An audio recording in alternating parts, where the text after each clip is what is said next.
La Gastroteca con Ana Plaza. Bueno, ¿quién no ha disfrutado alguna vez de una taza de chocolate caliente en un día que hace frío, de una onza de chocolate cuando tienes ahí un poquito de antojo y vas al frigorífico a cogerla, de una tarta de chocolate después de una comida? ¿Quién no ha disfrutado de todas esas cosas, no? Pues cuando disfrutamos de este manjar del chocolate, estamos probando algo que tiene mucho que ver con los dioses, con los mitos y con una tierra sagrada.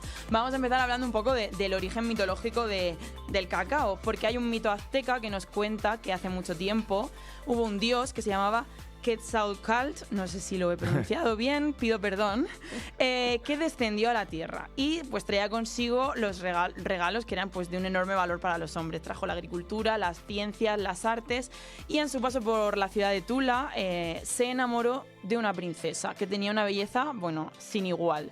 Para honrar su amor, el dios creó un paraíso. Ahí había flores de todos los colores, agua cristalina, piedras preciosas, y ahí crecía un árbol que era muy especial, el árbol del cacao. Pero ese regalo tuvo un precio, y fue un precio muy alto. El cacao era en ese momento un alimento de los dioses, no estaba permitido para los mortales, y el resto de dioses pues se enfadaron porque dijeron: aquí Vaya. Mi colega Quetzalcóatl ha regalado el árbol del cacao a los mortales simplemente por una princesa que le ha molado al señor. Así que decidieron vengarse y asesinaron a la princesa. Vaya. Trágico. Desolador. El dios pues lloró todo lo que tenía dentro sobre la tierra paradisíaca que había creado, y entre las lágrimas, la sangre de su amada y esa tierra tan fértil que él había creado, brotó un nuevo árbol, que esta vez sí era un fruto amargo, como ese sabor que todos conocemos del cacao más puro, igual que el sufrimiento que él tenía, ¿no? Y así apareció lo que nosotros ahora conocemos como el cacao, que es un símbolo del dolor, de los dioses y del amor, y bueno, y que está buenísimo, la verdad. Así que esa es la historia un poco mitológica. No sé, Marco, ¿qué te ha parecido? Pues una historia Trágica. curiosa y trágica, ¿eh? No me habría imaginado que eso llegase a ser así. Bueno, vamos a hablar un poco más de la explicación así más mundana, digamos. La palabra cacao sí que viene de un término azteca que es cacahuatl, y bueno, en los pueblos antiguos lo consideraban como algo sagrado. De ahí estos mitos que ya hemos venido contando. Decían que no solo calmaba el hambre y la sed, sino que también curaba enfermedades y otorgaba sabiduría. O sea, consumir el cacao, ¿no? Como tal, el fruto, como daba sentirse todos estos, honrado, ¿no? Por claro, tener eso es. Venían los dioses y te otorgaban todo su conocimiento. Los primeros árboles de cacao que aparecieron, o del que se tiene constancia, aparecieron hace unos 4.000 años, más o menos, en las selvas tropicales del Amazonas y el Orinoco. Antes de ayer. Más o menos antes de ayer. Pero hasta hace 2.500 años, que hace un poco menos, pero sigue haciendo una barbaridad de tiempo, los mayas no habían empezado a cultivarlo. Ahí fue cuando empezaron a cultivarlo y a hacer productos con ello. De hecho, bueno, incluso los médicos utilizaban el cacao para recetarlo como medicina. Era un relajante, estimulante, reconstituyente. Y además su manteca se utilizaba para curar heridas. O sea, era como el cacao de eso como el cacao era como el cerdo, que se dice que se aprovechan hasta los andares, sí. Pues del cacao también. Pero sobre todo lo convertían en una bebida que se llama chocalt, que es ese verdaderamente el origen del chocolate, porque en ese momento no existía el concepto de una tableta, simplemente se bebía. ¿Y el cacaolat tampoco? Era como una especie de cacaolat, solo que allí, como siempre en esa zona, era picante, como todo. Entonces le añadían chile, le añadían especias, y era como una pasta de cacao con agua, que en ese momento era una bebida para los nobles, para los guerreros y los reyes. No era una bebida que pudiera consumir todo el mundo, porque era... Vamos, todo un lujo. Se servía en las ceremonias religiosas, en los rituales, y se creía que daba pues una conexión con los dioses. Eso es todo súper místico todo. A veces es verdad que sí que lo endulzaban un poco con miel o con maíz, o se perfumaba incluso con flores, pero bueno, nos quedamos con que eso era una bebida de poder y de espiritualidad. ¿Qué pasa? Que, bueno, luego llegó la conquista, ¿no? Llegaron los españoles, y en 1502 Cristóbal Colón fue el primero en recibir una ofrenda que llevaba estas misteriosas habas que eran el cacao, y que en ese momento los aztecas utilizaban como moneda de cambio y también, pues eso, como una ofrenda hacia los recién llegados. Y ya hasta 1524 no fue que Hernán Cortés envió el primer cargamento de cacao a España.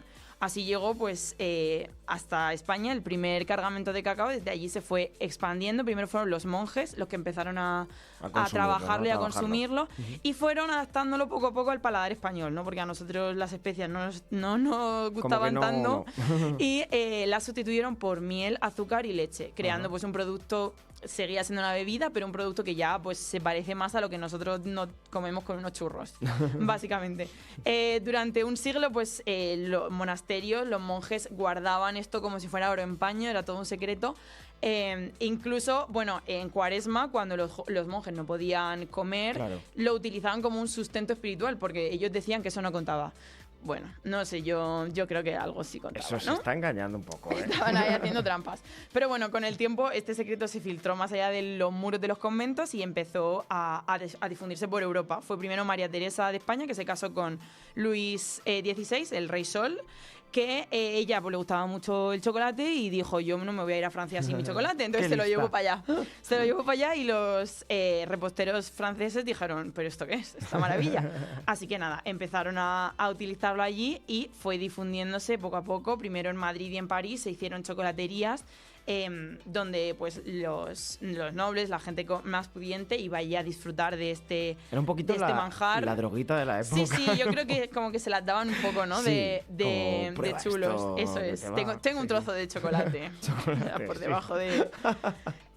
Y ya luego no fue hasta que llegó un señor holandés, cuyo nombre, por supuesto, que no voy a saber pronunciar, que se llama Coenraad Johannes van Houten, que ahí él aprendió, fue la primera vez que alguien consiguió separar la manteca del resto del cacao. Entonces, gracias a esto, nació el cacao en polvo, con el que se podía hacer tabletas de chocolate. O sea, esto ya fue en 1800 y pico, que no pasaron muchos años hasta que esto pudo llevarse a cabo. Sí. Y ya llegó el señor Nestlé, Henry Nestlé, que es un suizo que todos sabemos que bueno, creó el primer imperio del chocolate con leche, que fue pues, toda una revolución básicamente, con un sabor más suave, más dulce, cremoso, que ya nos ha conquistado a todos y que a todos nos gusta.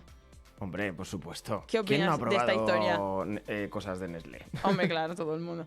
¿A ti te gusta el chocolate, Marcos? ¿Eres chocolatero? Pues mira, soy poco chocolatero, pero sí que es verdad que con mi dieta que tengo ahora del gimnasio para ganar volumen y tal, sí que me estoy aficionando al chocolate de 85%. 85%. Que eso es una burrada, pero no sé, es que no soy capaz de comer otro ahora. No, bueno, pero eso también es ir acostumbrándose el paladar, porque es verdad que yo las primeras veces que tomaba chocolate negro, que me lo daba mi abuelo, que se tomaba todas las noches unas onzas de chocolate y el señor vivió feliz y sano hasta el último momento. O sea que yo voy a imitarle toda la vida, pues sí, y seguir comiendo un trocito de chocolate. Y él comía chocolate negro y ya, bueno, un paladar de niña a mí no me gustaba. Yo quería Milka o quería el Oreo o algo rico. Sí. Pero ya poco a poco me ha ido gustando más. Pero porque tú no eres muy goloso, ¿no? No. Claro, entonces ahí enseguida me empalaga y ya no. Bueno, pues vamos a seguir y vamos a hablar de algunos mitos que rodean a este producto, que es el chocolate. Vale. Que, bueno, no sé si tú, ahora que has empezado a comer chocolate, dirías que te estás volviendo un poco adicto, que es algo que se dice, ¿no? En plan, soy adicto al chocolate. Puede ser. Bueno, pues es algo que se dice. Y mucha gente dice que es adicto al chocolate y que necesitan tomarlo todos los días.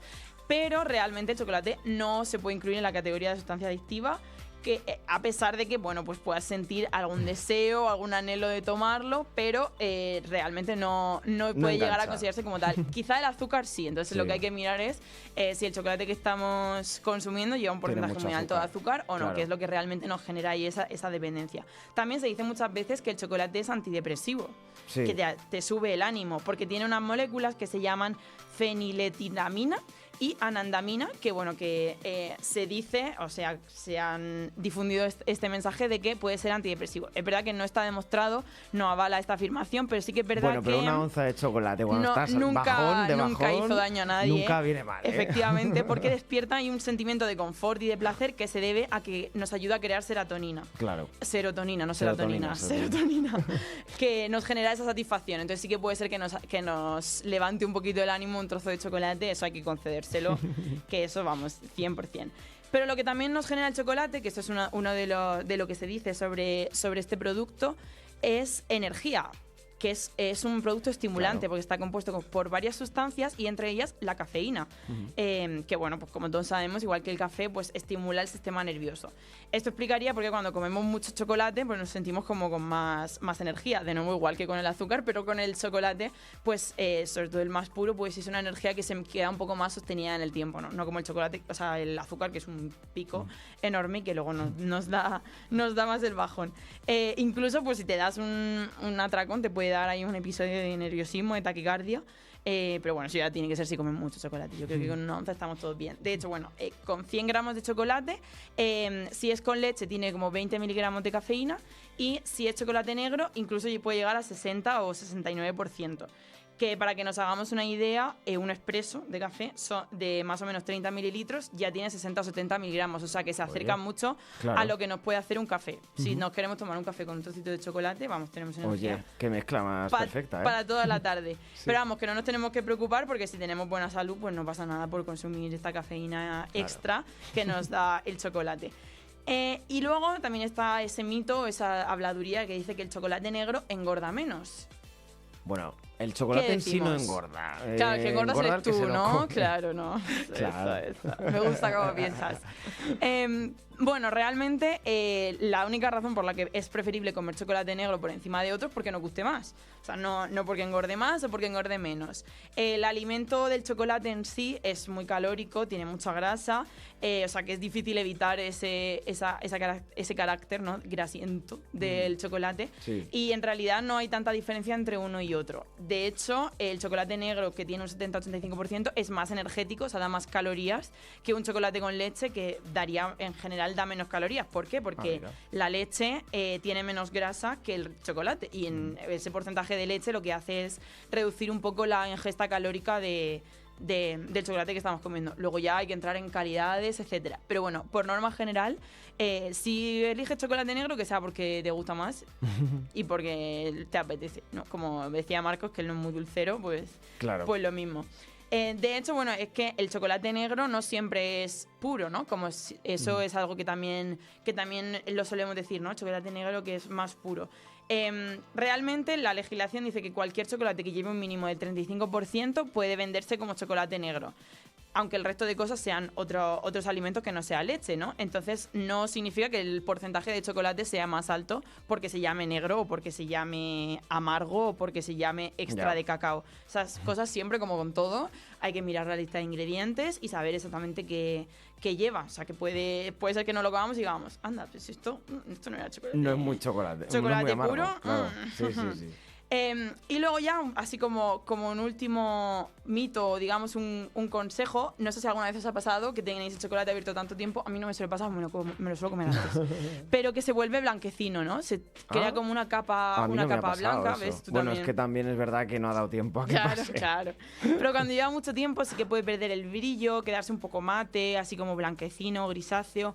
Realmente es menos apetitoso sí a la vista, pero no significa que no sea apto para el consumo, o sea, se puede comer. Y lo que pasa con este fenómeno es que se forman unos cristales de azúcar, o de la grasa se crea como una especie de cristalito, que pasa cuando hemos guardado el chocolate en un ambiente con mucha humedad durante mucho tiempo. Hace que el azúcar llegue a la superficie, se cristalice y se hace como una película por encima. Pero vamos, en realidad es el mismo azúcar que ya estaba antes. No es que sea peor ni mejor, pero es verdad que ya pierde un poco la textura, pierde un poco lo agradable de comerse un chocolate. Si queremos mantener el buen aspecto y guardarlo el máximo tiempo posible, lo ideal es dejarlo en un lugar seco, aireado, protegido de la luz y entre 15 y 18 grados de temperatura. O sea, aunque la gente piense lo contrario, el frigorífico no es el mejor sitio para guardar el chocolate.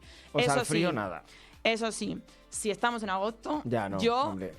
Lo siento, pero voy a Si no te quieres quedar sin chocolate. Claro, alguna vez a mí me ha pasado de comprar chocolate, que se te olvide meterlo, abrir y tener que hacer así. Sí. Y comértelo con el dedo porque ya te has quedado en un trozo de pan. Claro, eso. El pan con chocolate que se comían nuestras abuelas, pero un poco versión blandengue. Y esos son todos los mitos y todos los secretos que nos ha contado el chocolate de momento. Vamos a seguir, ¿no? Muy guay, sí. Vamos a ver qué viene a continuación.